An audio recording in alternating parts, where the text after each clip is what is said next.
It's a great honor and pleasure to have Susan Li Xia with us. I think this is a great opportunity for us to find out more about her story. But I would also like to share a bit of information I just learned today myself. In the afternoon, I was working at a conference on energy transition and the sustainable development, green transition, stuff like that. I just learned some very interesting numbers I can quickly share with you shortly. It says that in 2021, 675 million people still lacked access to electricity. And of those, 567 million people lived in Sub-Saharan Africa, which means that more than 80% of the people who do not have access to electricity today are in Sub-Saharan Africa. At the same time, around the world, over 2.3 billion people still do not have access to clean cooking, largely in Sub-Saharan Africa and Asia. And 3 billion people in the world still rely on wood, coal, or animal waste for cooking and heating. I think I just want to give those numbers. They are stunning. And that probably gives us an idea why what Susan is doing is so significant and important.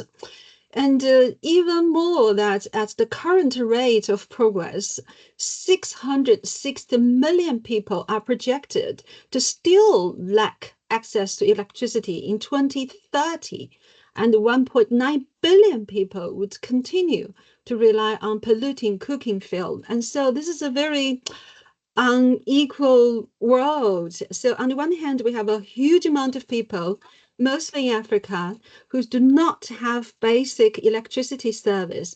On the other hand, at a lot of the developed and developing countries, we do have electricity, but our challenge is to make our electricity supply green. We're talking about green development, green transition, green power, and addressing climate change to reduce our carbon emission. And so we're having two ends of the story. On the one hand, we need to provide electricity to more people in the world. On the other hand, we also need to make the energy supply green.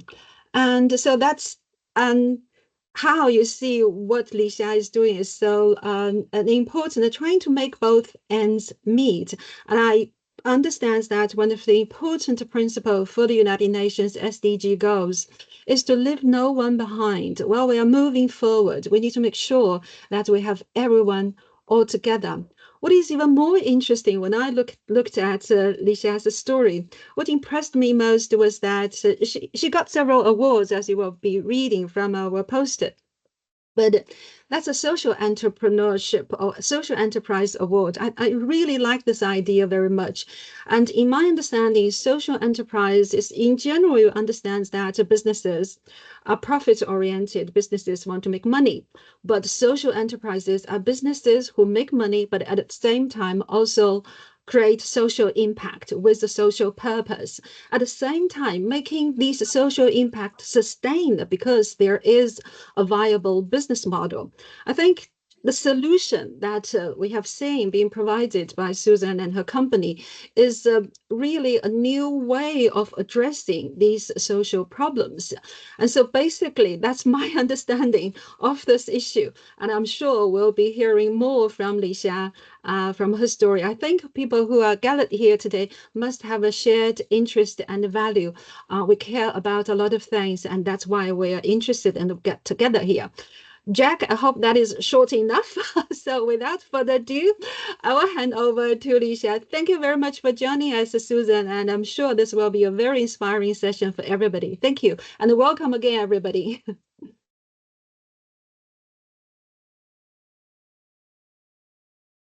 Okay, great, fantastic. Over to you then, Susan. Yeah, okay. Thank you, Jack.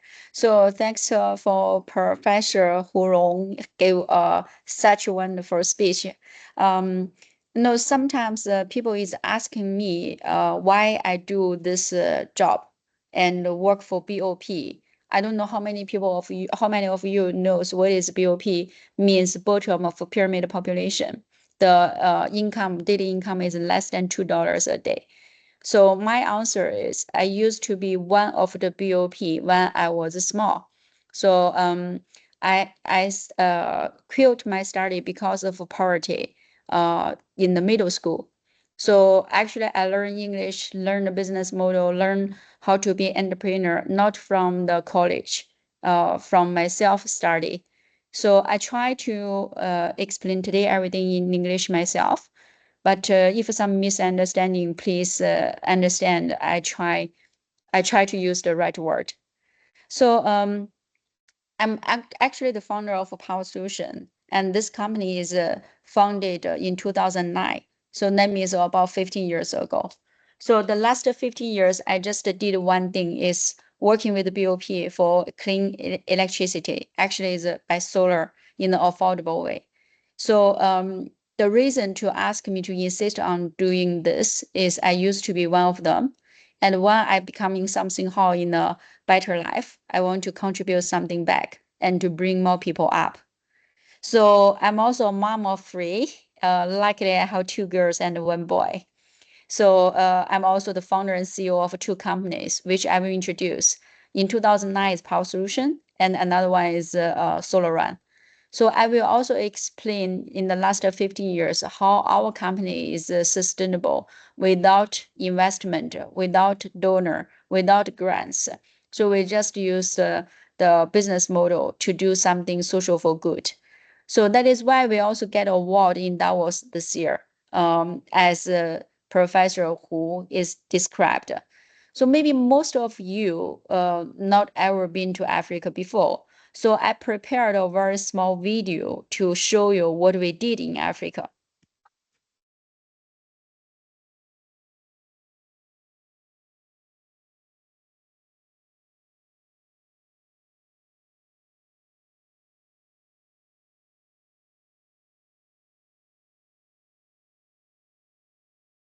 Registered one unit with electricity, with lights, is a solution.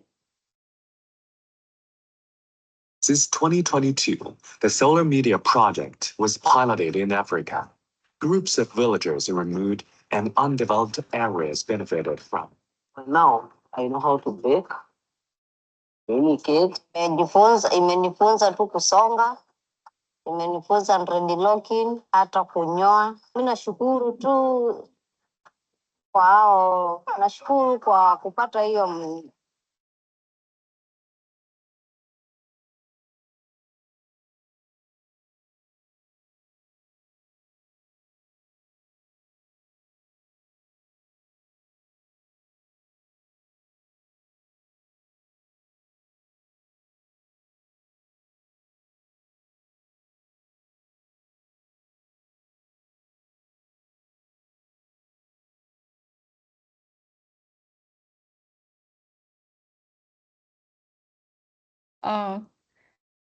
So come back to the question is people is always ask me the question when you serve to BOP, but you sell the products not in a donation way, how you make your company sustainable. I think the most important thing is as an entrepreneur, you have to understand in different milestones what kind of strategy you should take.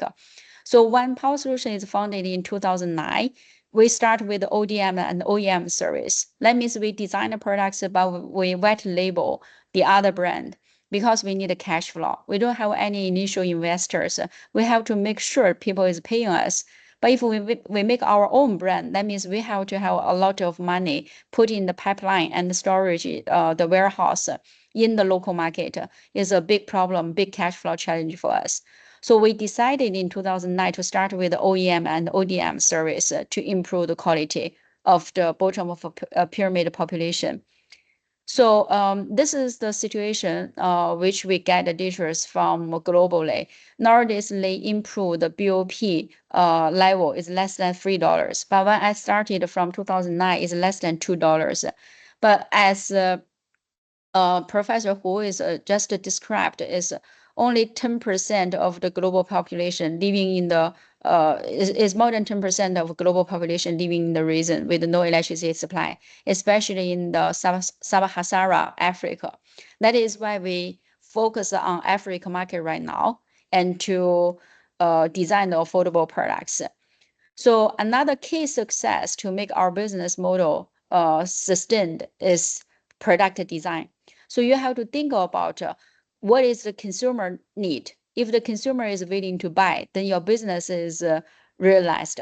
So our way is we make it affordable is to make the standardized products, but we make a customization like what I say is OEM and ODM brand.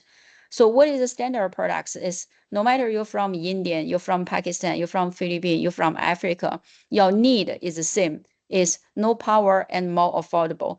So we're trying to make a standard products, but why you need customization is different country has different color preference, different country have different culture. Even the packaging design is also different as a box. So that is customization. But what the benefit of a standardized is you can bring one product in a huge quantity, which you can negotiate your price with your supply chain. And also your working efficiency is faster. When you put people assembling in the line, is they assembling fast and low defective rate. So that is the strategy we put in our first milestone, design the standard products, but customization with the different branding companies. And then we start from in-house of R&D, design, sourcing, and also field research by ourselves. This is also help us to make the affordability is also increased. So with the 15 years, we across 66 countries, and we found more than 150 branding companies and distributors across, and the major is from Africa.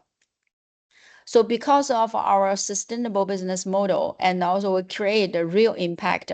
Otherwise, people is starting to use kerosene, which destroy a lot of environment, and also about more than 5 million people die every year because of kerosene and smokes and fires.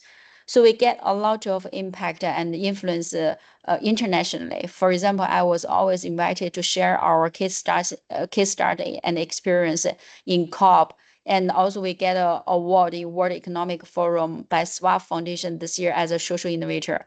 And also the World Bank, we practice a lot of World Bank programs to bring the Chinese supply chain into internationally, which make the affordability also increase.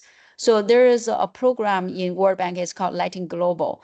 And based on this standard, more than 20% of Lighting Global Verso certified products was made in our factory. And luckily, people want to learn about our experience, how to make something social for good, but in the business models. So we were also selected by Harvard School case study, and also Sage Business Case. And recently, we were also selected a case by IMD. So we also would like to share our experience, how we make the social impact in 66 countries. And in the last 15 years, we benefited more than 54 million people, the end user, and reduced about 6.7 million tons of CO2 by the full category products. So we actually design our products is according to the end user's need, consumers' need. First of all, we use this category, the low income group, light up their life. And then the middle income, they have more lights and they need more educations. So we light up the mind. And in the future, we want to increase the productivities of these people. So we will see how to light up a future by supplying them the solar cooling systems, fridge and freezer. Which we showed in the video, in Africa, there is a magic things. You will see the productivity of the food crop is very low. And then another way is there are a lot of people die because of no food, but there's still a lot of food waste. So this seems not reasonable, but we found out the reason is because they don't have any cooling systems. That's why we increase our product portfolio to be solar cooling system as a fridge and freezer to keep the fish, seafood, meat, fruits, vegetables in the long duration time. So we want to help these people to decrease the food waste and increase their productivities. So after 7 years, in 2016, we decided, okay, we have already more than $10 million revenue that time. So should we think about to set up our own brand? Because when you design an OEM, white label for the other brand, no people know is produced by Power-Solution. And the reason is we are very easily to be replaced. They can find any other supplier to design the products and copy our products and put another brand label. So which we feel suffering a lot. We did a lot of job to do the field research to design the right products. And some of our partners just bring our product and copy in another factory, change a little bit and sell lower quality and lower price. So this is suffering make us decided we should go into our own branding company and then set up our own distribution company. But that time we already have more than $10 million revenue. We already have enough customers and also enough profit to support ourselves to do the trial. So in 2016, we founded a spin-off another company is called Solar Run. The name is coming from everything is run by solar. So we're focusing on our own brand and distribution channels. So from that one, in 2020, we start to find out there are so many currently solutions is with inverter to power on their AC home appliances. For example, the bulb, the fan, the TV, and fridge and freezer, everything is powered by electricity. So how we can save the cost at the same time, we can also make these people to afford to buy the household appliances. Then we get this one is to get rid of the inverter. We put everything is like a DC DC powered home appliances. What is DC mean? Means direct current. Direct current means you don't need inverter. You just give the battery, and the battery just power on this home appliances, fan, TV, fridge, and freezer, etc. So which we are doing now is we're trying to promote DC home appliances, which is entering into Africa rural families directly, which is also very good for decarbonized. Otherwise, some city people and the rural people, if they want to power on TV and also the fridge and the freezer, they will use diesel generator.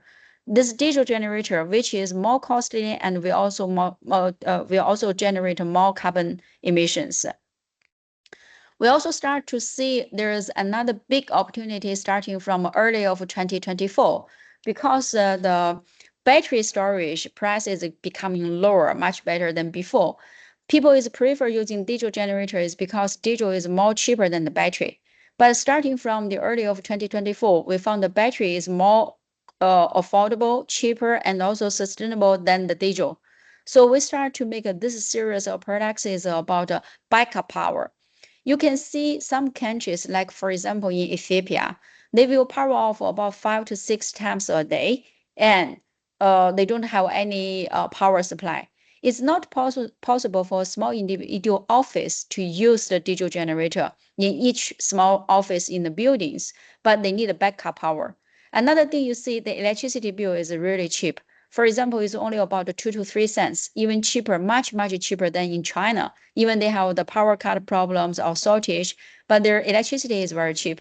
So we found out that backup power is becoming a must necessary for small office, small supermarket. They cannot put their fridge always in power off because the meat will be decayed and the fruits will expire. So we bring a new series of products is a solar storage system, which we make it a plug and play. So it will be easy for installation and saving money and time. So all this experience is we did a lot of field study. I will go almost 3 or 4 months minimum in Africa travel to meet the customers, distributors, partners. At the same time, I also did a lot of field study to meet the consumers. What is really happening in the consumers? So we work with the different global partners to promote this clean energy together. Luckily, we are not only working with these local companies. For example, Universal is in Ethiopia, and we're also working with the global top 500 companies like Total Energies and Orange. So we display our products in Total Energy petrol stations across East and West Africa. And also we display our products in Orange affiliates and telecom shops. We're also working with a different European countries branding company, like Off-Grid Sun is Italy, B-Box is UK, Freeplay is UK.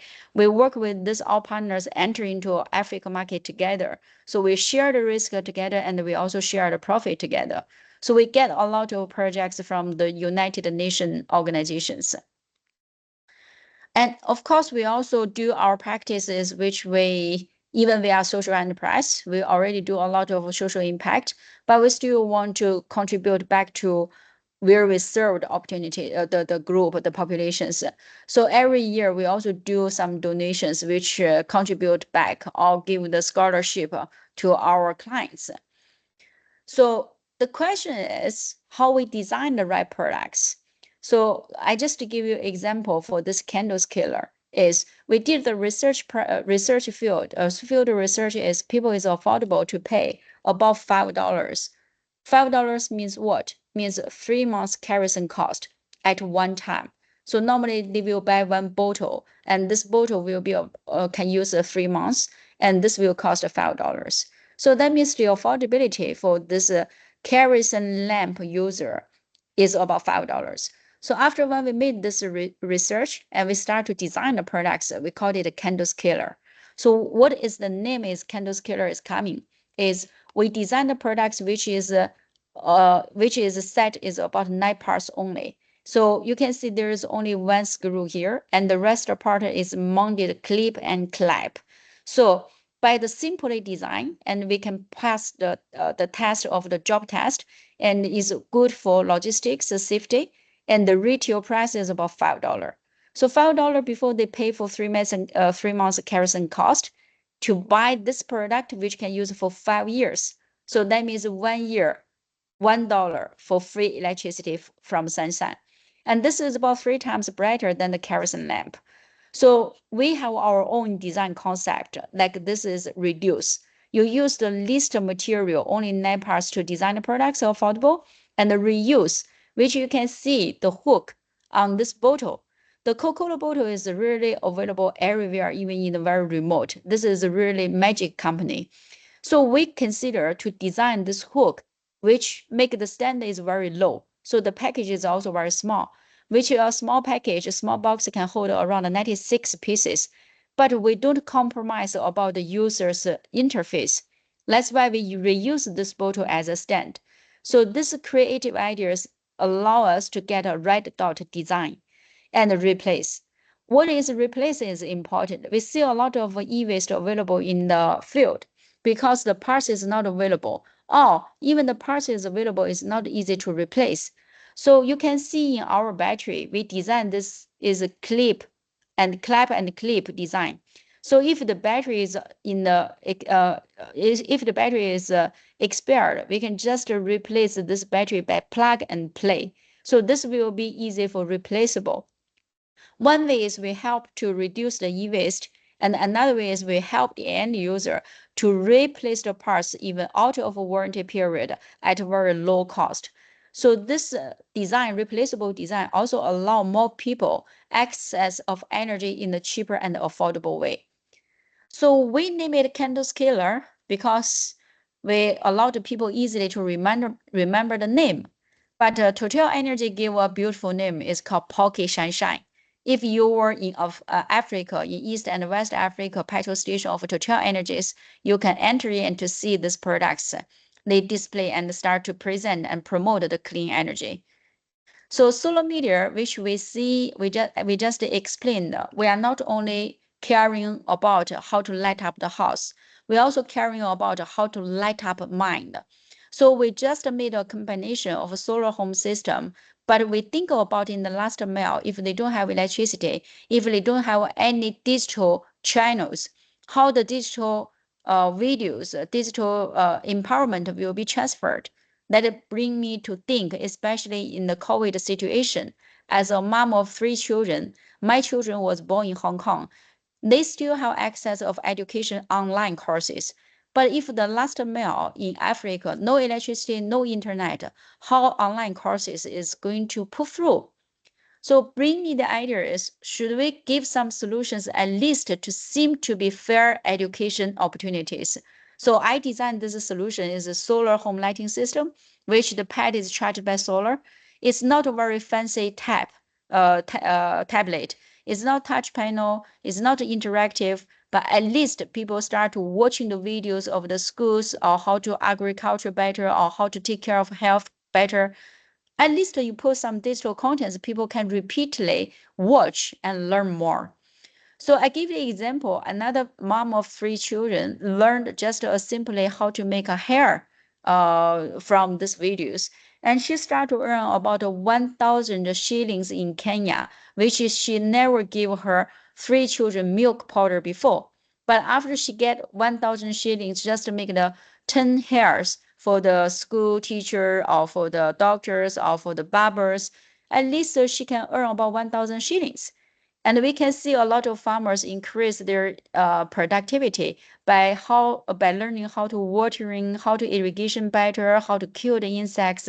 They increase their productivity about 30%, which we see a very good response. So recently we already implemented 700 pieces devices and 86 users earned money and more than 7,000 local people benefited because this solar media is becoming a workman. It's not just sitting in their own house. They also lend to their neighbors to learn. So it's becoming a shared education devices. So we have some videos to show you here. Yusuf lives in a small village in Metido Andai.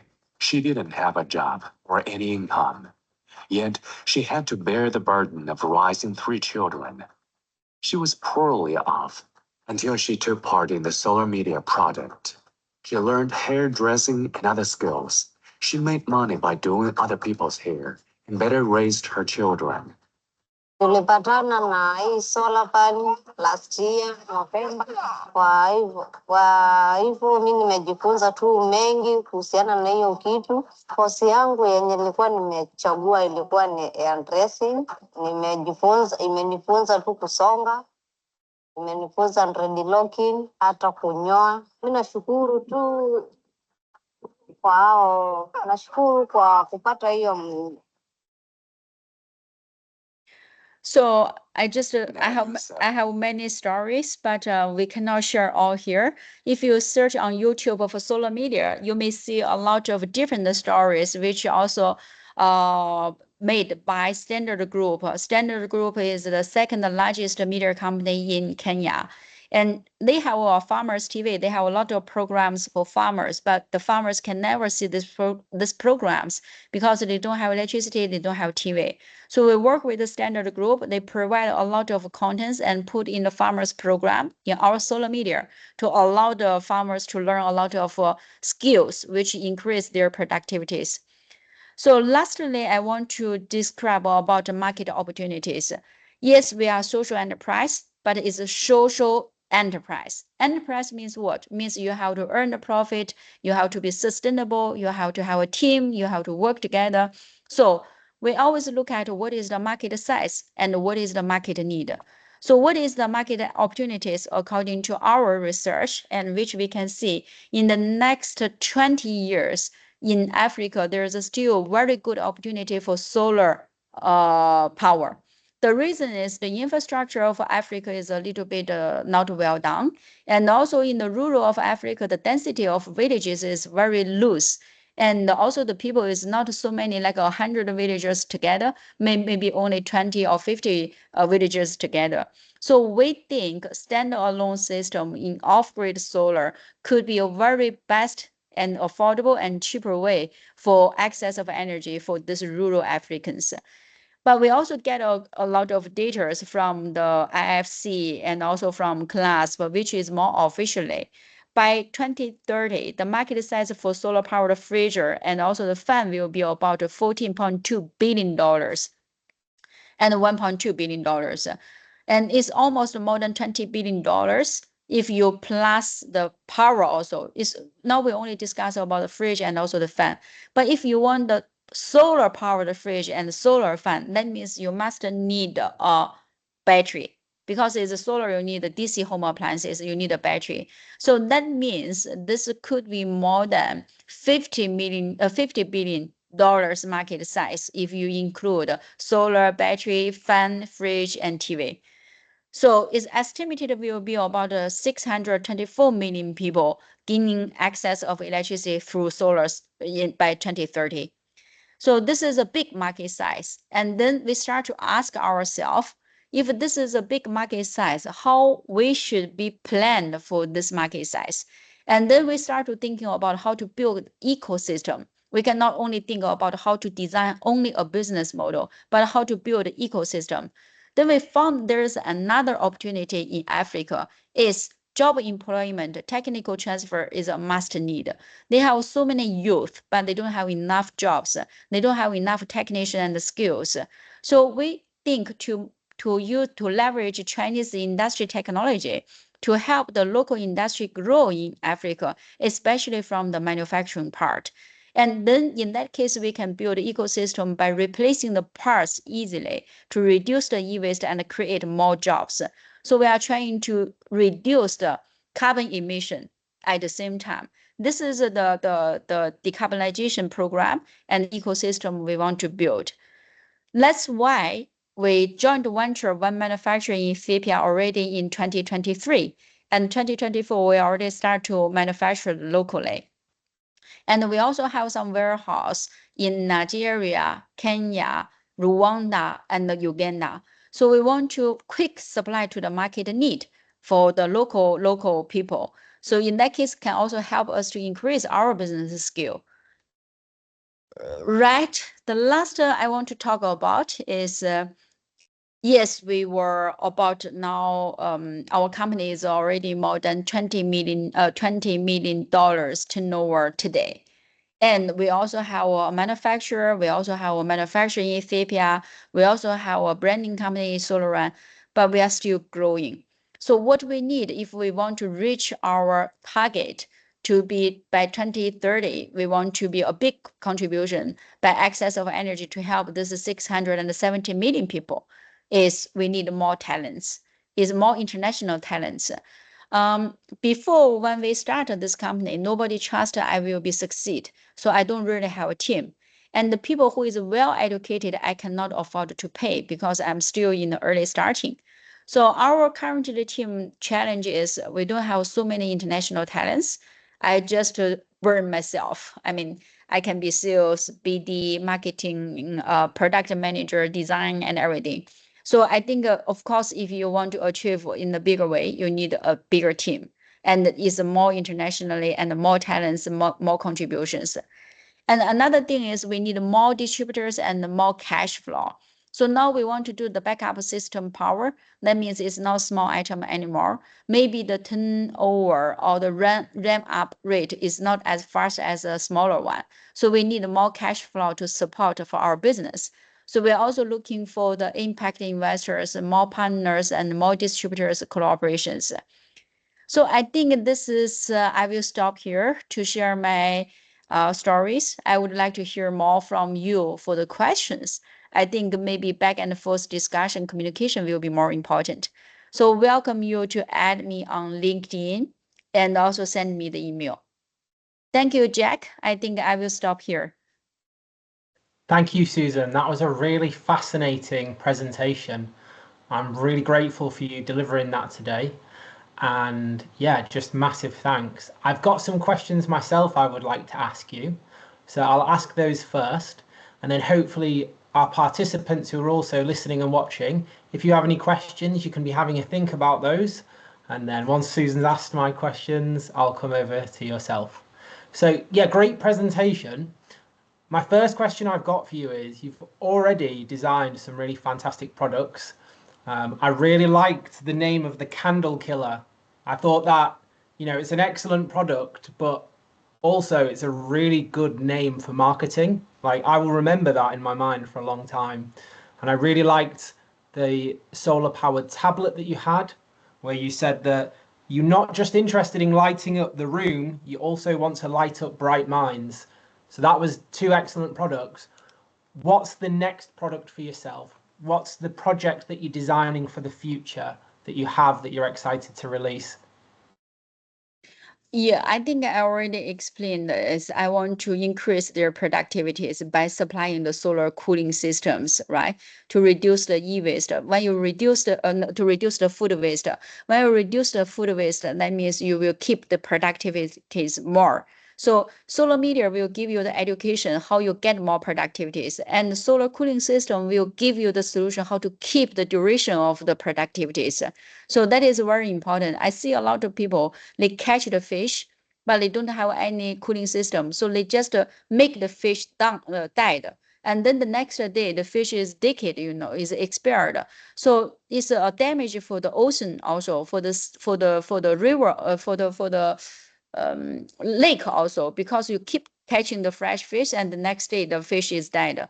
So I think the cooling system is really important to increase the productivities and to save the life of the fish, the river life stuffs. I mean the fish or some seafood.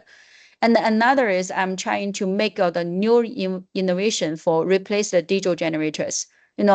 The digital generator generate a lot of problems and pollutions and carbon emissions. I just give you another example. I already give example in the speech about Ethiopia, but in Zambia this year, 20 hours off every day for everybody. Everybody, almost now 10 months, 20 hours off.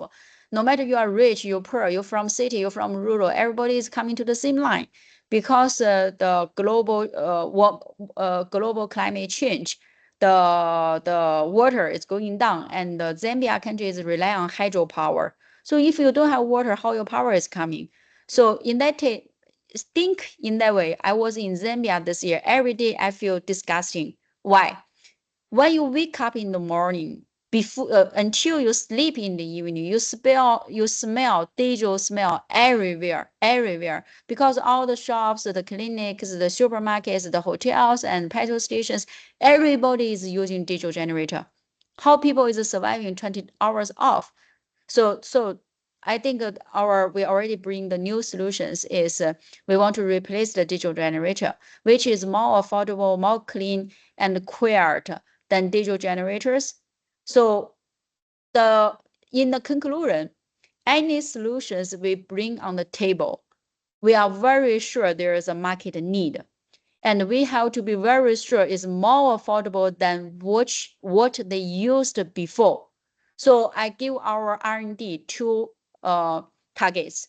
You design anything new, only two targets. Cheaper means better than what they used before. Better means your performance is better than what they used before. For example, for this candle scaler, this is more brighter than the kerosene lamp before, right? So this means cheaper and better. So this is our design concept. In that case, your business model should be sustained and realized. Thank you, Jack. That's great. Yeah, I would love to see a solar panel fridge so that, like you say, you can cool the food so the fish don't die. That would be amazing. Right, I'm going to open it up to our audience. If you've got a question you'd like to ask Susan, you will have to unmute your microphone, but please do feel free to go ahead.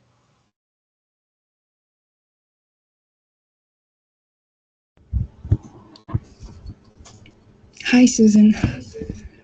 Thank you so much for inspiring speech. Actually, even as an audience, I feel very inspired and excited to hear all your insights and all the best solutions. I do have a question, because I remember that you just mentioned in 2024, you've already manufactured locally. Does it mean that you try to hire the local people? And another question is, I suppose that it should be supported by the local government as well as the local people. But sometimes I think the programs or the schemes is not about the willingness of the local people, it's more about their affordability. So if there might be any challenges or difficulty in the process of promoting your products to the African market, then does the price consider to be one of the main factor? Thank you. Yeah, thank you, Chen. First of all, of course, when you're working with a developing country, especially working with BOP, the affordability is priority. So that is why I said the cheaper and better. If you don't design something which is cheaper than before, they will not buy. if you design something which is cheaper than before, that means they're affordable to buy because they use the old way, right? So you have to be always cheaper and better. So this is our design concept. As I give you example for this candle scaler, so the kerosene cost they spend is $5, but only 3 months. But now my candle scaler is also $5, but 5 years. So that is means cheaper and better, is more brighter, is more safer, is more cleaner. So this is contribute back to the first question. So it's a must. When you design something is affordable, of course, you don't need to create customer awareness. Customer itself will understand it's good, it's better, they will buy. But you still need to work with a lot of distributors locally, your partners, to promote, do the road show. But even it's good products, but people need to know. They don't have any TV, mobile phones, no. So you have to do the road show. You have to work a lot of hard works. Even I teach a lot of partners locally how to make a campaign, how to make a marketing promotion, where the teachers go there and talk and how to talk. So do some promotions. So which this I help my partners. And come back to the first question about the local manufacturer. Yes, we did. So we have only in the beginning we have only 3 Chinese.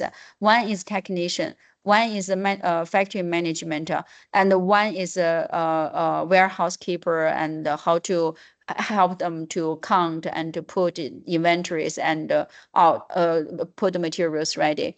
And now after 6 months, all the 3 Chinese is back. So all the people is local people. We go there 6 months and we tell them how to do it, and we training them, we lead them to do it. Frankly speaking, there are a lot of talent locally in Africa is enough for factory. I mean, their education, their know-how is really enough for assembling or how to lead a factory, and simply technicians is enough. The only problem is they don't have opportunity to work. So now we don't have any Chinese staff in the factory. It's only local people. Of course, it's not like a 200, 300 people factory. No, we have only we start only about 30 to 60 people. So we are not making very, very big factory. So as a real entrepreneur, you have to know how to make it a success in the beginning at a low entrance. Don't make your entrance is very high in the sky. You will be very easy to fail. So how to make it sure it's a low entrance and make sure it be succeed. And come back to the question about the government support, not now. I think yes, maybe government support if you open a very big factory, is about 1,000 people or 2,000 people, or the local government think this is really example companies, factories is an example or is an idol. But we are not that kind of the company because we don't have investors. We cannot use our money, which we earn very difficultly, to invest in a very big factories, which you are not sure you can sell the products out or not. But our first step is SKD. SKD means you send all the materials and just teach them how to assembly. And our next plan in June of 2025 is CKD, which we will make the plastic, like this plastic cover, will be injection locally. Today, we still ship the plastic case to Ethiopia for assembly.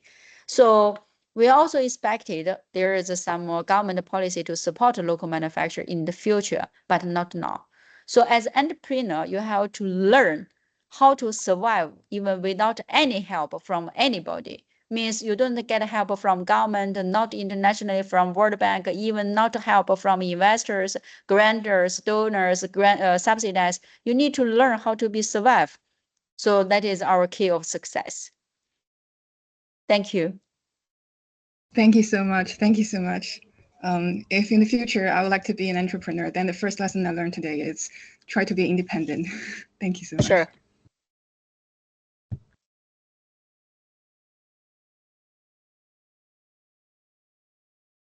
Hi, Susan. Thank you so much for your presentation.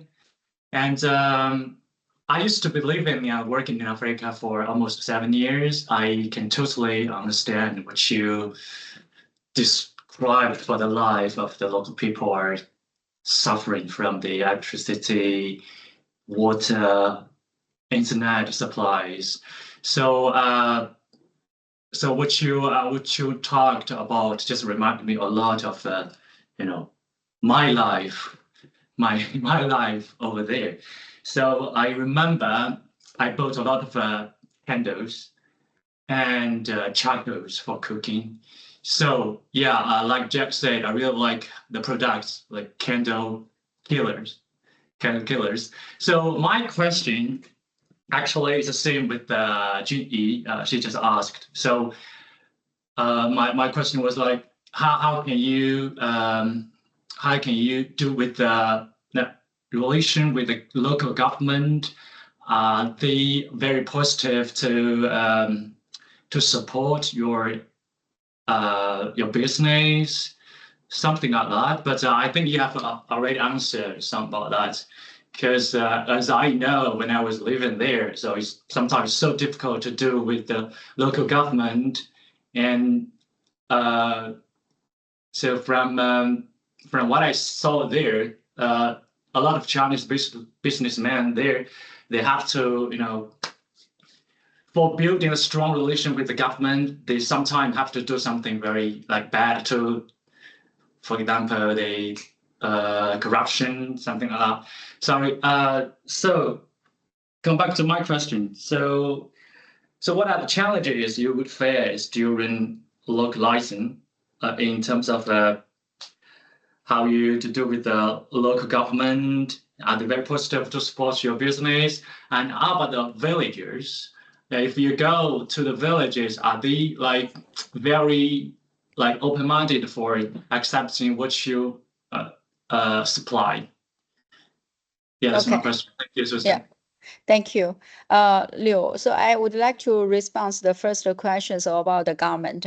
I would like to share my point of view from another angle. Is let's think about ROI, means what is your invest and what is your return. So I don't like to work with the government because you need to invest a lot and you get a very little return. That's why I'm not willing to do this.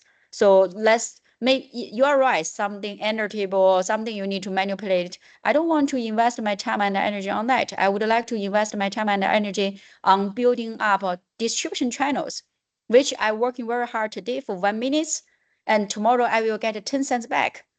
So I don't want to invest about 10 hours here and I get 1 cent back. I don't want to do this in the long run. So yeah, another angle is invest and return. And another question is my people, the local people, they like me very much. First of all, the last 15 years, we are very, very stick about the quality. I give you example, how a $5 product can work for 5 years. How? It's not only because of product design, it's also of quality of the material. If you use this solar panel or you use the battery in a bad quality, how this product is working for 5 years? So in the villages, people is making advertisement from their mouth. It's not making advertisement from TV, from a phone. You make a beautiful pictures or beautiful videos, people trust you. They are not the modern life. They are just, oh, I use this one, which is working really for 2 years or 3 years, still working. And even it's broken, my battery is easily to be replaceable, just a plug and play. So I put every of my germ in the designing of the products on the benefit of the farmers, of the users, of the BOPs. So whenever I go there, I say, hey, I want to know performance. What do you need more? I do the research and collect the feedback. If you produce something for good, you're never afraid to talk to the people up front because you have nothing to hide. And I was encouraged to do in the last 15 years. Also because of this reason, every time I go to visit users, it's really difficult, the road is very bad, and also you need to drive about 4 hours, 5 hours, or about 100 kilometers. You need to drive 5 hours, and there is no toilet as a foreigner, especially for females. You cannot go to the toilet in the villages, so you don't even drink. I don't even drink water in the day because I cannot find a toilet. It's difficult, and also it's a little bit dangerous as a foreigner in the very remote villages. So it's really difficult, but every time I go there, people start to hug me and to say, thank you, you give me a good quality products, you help me to save, and we have a more brighter life. So I get encouraged by that. Like I go to that social media visit, the mom of 3 children, that mom, she's excited and cry, and she said, I only because of this I learned how to make a Burberry. Then I give my 3rd children, only my 3rd baby have the powdered milk. But my first 2 babies no milk because I don't have money, I don't have any income. She don't speak English, but she knows how to express her thanks. That also I have many stories, and I was very thin before becoming a mom. It's about maybe only 45 kilograms, a small girl. You know, in Africa, people feel you thin because you're hungry, you know, you don't have money. Not like a Chinese, the thin, the better the beauty, right? And the grandma hugged me very tightly and to say, I never think such a tiny girl from a foreigner from a foreign country give me such a good quality light. So like a lot of stories encourage me to say, hey, I need to create more. I need to give more. I need to give them better products, better solutions to make their life better. I hope I answer your question, Liu. Thank you. Yeah, very well. Thank you so much, Susan. I have a question. Can you hear me? Yeah, go ahead. Yes. We can hear you. Oh, thank you. First of all, I want to commend you. It's really nice presentation, and you mentioned you don't work with the government, or you couldn't work with the government, and you gave your reasons. But I'm just wondering, did you also consider other partnership with maybe possible maybe other companies, or do something that you can have like a collaboration? That is just one question. Then also the other one is like a comment. So what I've been hearing so far, I don't know if I'm wrong, but I think Africa is not a single place. Africa has many countries, because I'm an African. So when people say I live in Africa, I do Africa, maybe it's better to kind of differentiate where, because Africa has a lot of countries, also have urbanized areas, also have rural areas. So maybe not it's like a common norm when they speak about Africa, speak at it as just one place. It's not one place. You have many places. So maybe possibly for future, maybe specify where that will actually help. Yeah, I just want to say that. Okay, so thanks for Ijiro, right? Ijiro. So it's called Ejiro, yeah. Ijiro, yes. When your first sentence you talk, I know you are from Africa. Can I know which country you are from? Yeah, I'm from Nigeria. Nigeria. Okay, so I already have the representative in Nigeria. I travel a lot to Nigeria too. I think now I'm also half African because of half of my time I stayed in Africa. So I'm not working with the government directly, but I'm working with a private company who has a very close relation with the government. I think that is a partnership. It means you have to rely on your local partner to work with the government directly, not us as a foreign foreign company directly. So that is a partnership we developed a lot. And I agree with you. Africa is big. Let's don't say Africa everywhere is the same. So some countries in Nigeria, the product portfolio, which is house selling products, is a little bit different than in Ethiopia, in Kenya, and also in Rwanda. I agree. Different country, people have different preference, and the product category selling in different countries is also different. So we are trying to standardize the products in different incomes, and then try to promote different products in different country according to the market need. So that is what we did. Hi, thank you. Thank you.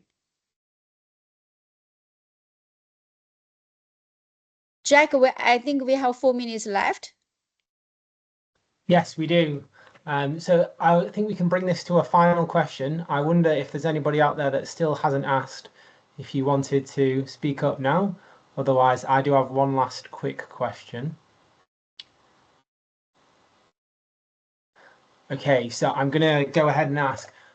Susan, it seems that you're very experienced going to Africa with African culture, going to the villages, and obviously their culture, and I'm talking about culture here rather than anything to do with business, is very different to China. So I'm wanting to ask you, what's your favorite part of African culture that is different to Chinese culture?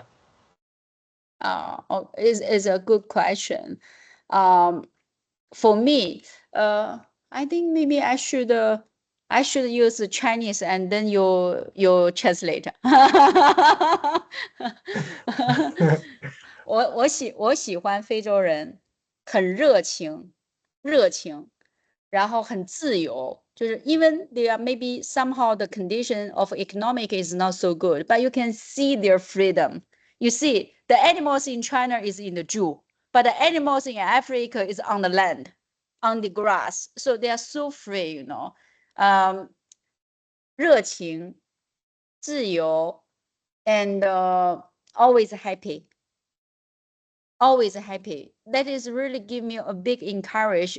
You know why I'm living so happy? Even people think I'm making the most challenging and difficult job because I'm trying to earn money from which is less privileged people. But actually it's not. I'm just giving the best solutions, which if you can ask these people to buy, that means your product is perfect, right? They don't have money to buy, but you give them the solution. They use the money to buy. That means your product is in the best solution. You are saving for this world, the materials for this world.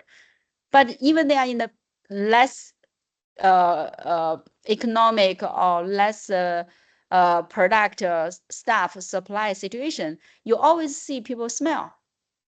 Always. They dance, they smile, they freedom. And 热情怎么说?热情, you can say warmth or passionate, but warmth I think is the best translation. 自由 is freedom or loving freedom. Yeah. Okay. So that is what I like from African culture. Amazing. Awesome. Well, thank you so much for your presentation today. Thank you for everyone for participating and watching. I think it's been a really insightful presentation by somebody who not only has a really exciting, dynamic company that's making lots of money, he's making a huge social impact and is improving people's lives directly. So I want to thank Susan for the presentation today. I want to let you know that we've recorded today's event. So if any of you want to go back and rewatch the presentation, have areas of interest, you can do so. Susan has put her contact details on the screen, which Susan, if you just move the bar over, there we go. You can see those there. So you're able to network with Susan. Maybe you're that bright talent that she's looking for. Maybe there's opportunities for you to work together in the future. So I want to, just thank Susan. Does anyone have anything they want to add before we end this meeting today?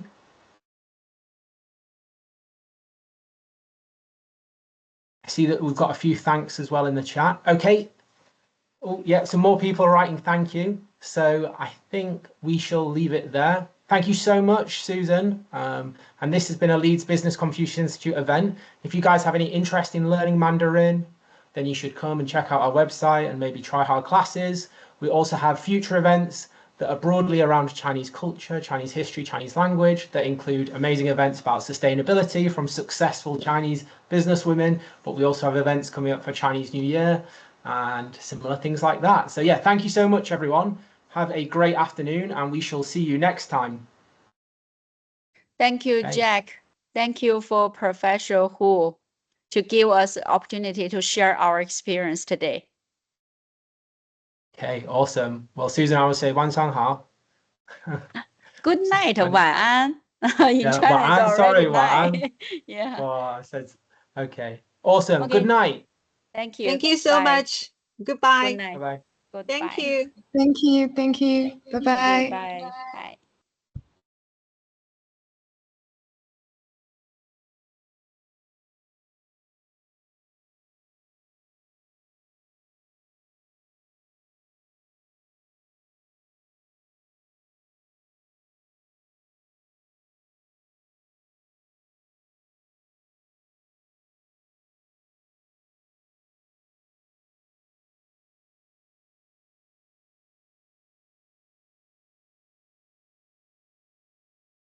这